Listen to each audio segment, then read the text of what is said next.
Hey everybody, welcome back to the channel. I hope you're all having a fantastic day.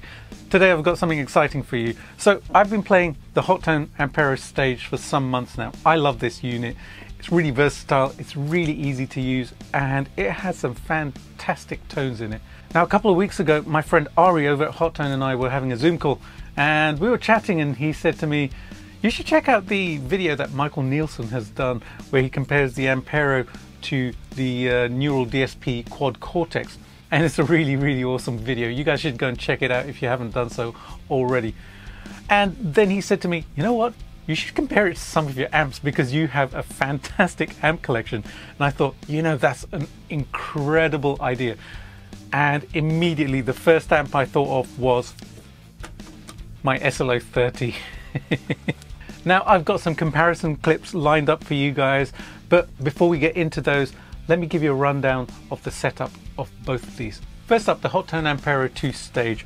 This is a powerhouse of an amp modeler with great amp models and effects built right into it. Since its release, it's become known for its versatility, its ease of use, the fantastic touchscreen on it, and its stunning amp simulations, and it retails at around $700.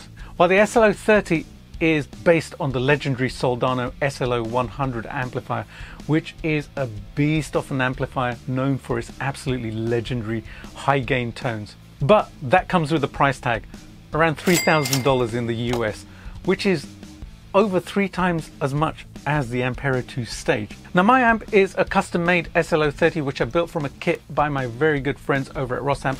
The amp is actually identical to a regular SLO. I've owned some Soldano gear in the past and this sounds absolutely identical to those pieces of gear.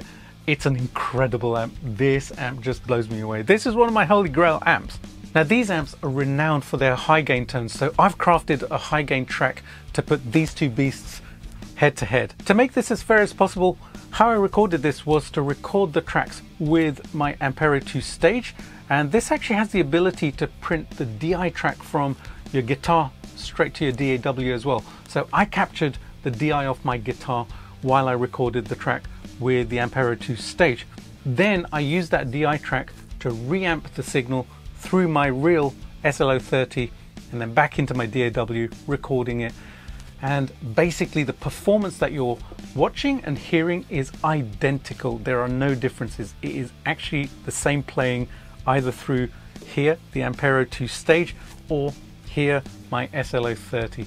The only change is either the Ampero or the amp. So let's check out this first clip and you can let your ears decide which one is the real amp and which one is the imposter. Let's go.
So what did you think? Could you tell the difference between the two? Could you tell which one was the Ampero and which one was the SLO 30?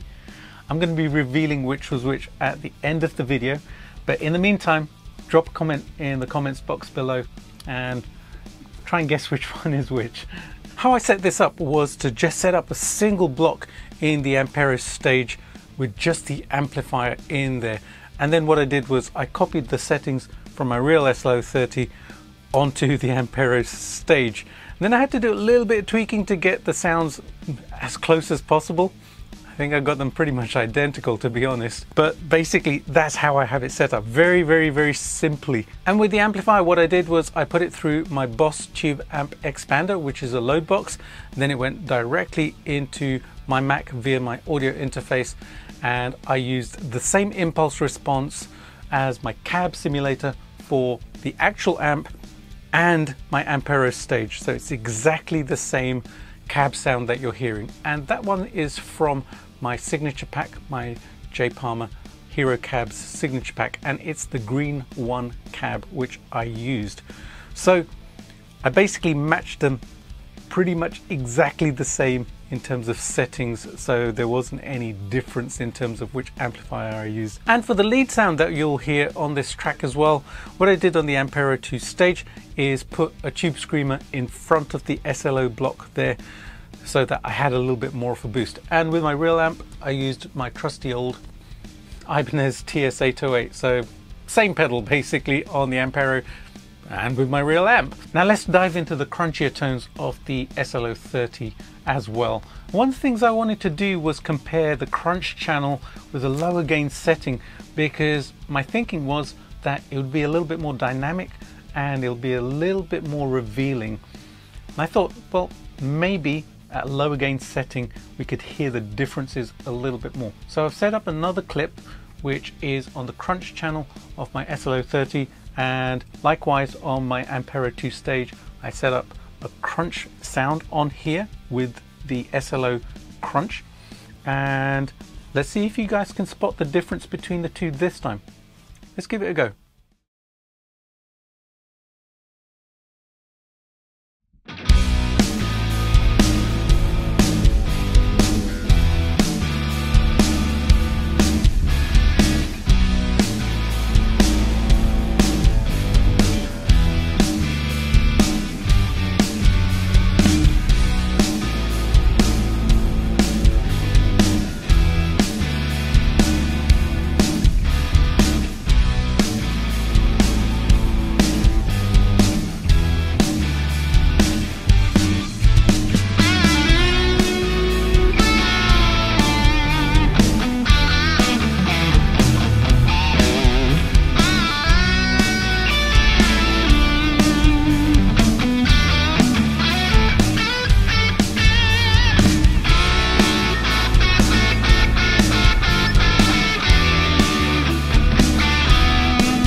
Alrighty folks, it's time to reveal which is which, and I'm really looking forward to reading all of your comments about which you guys thought was the Ampero and which you guys thought was the SLO30. But before I do that, let me share some thoughts. I have to admit, I really struggled to hear the difference between the two, and you know, I'm in my studio here, I do this for a living, I have a really good set of monitors, I have really good sound dampening in my listening position, and I know the sound of the studio, but I was playing through both of these and it was really eerie how close it was. If someone had given me these tracks blindly and I hadn't done them and said which is which, I'd be scratching my head and I wouldn't be able to tell which was which. Just sharing my true thoughts with you and my true feelings about this, and it was kind of like slightly disconcerting that it was that close, because like I said, this is $700. An SLO 30 in the US will cost you about $3,000. Like I said, over 3 times the price of the Ampero II Stage. So how can this sound so close to this one?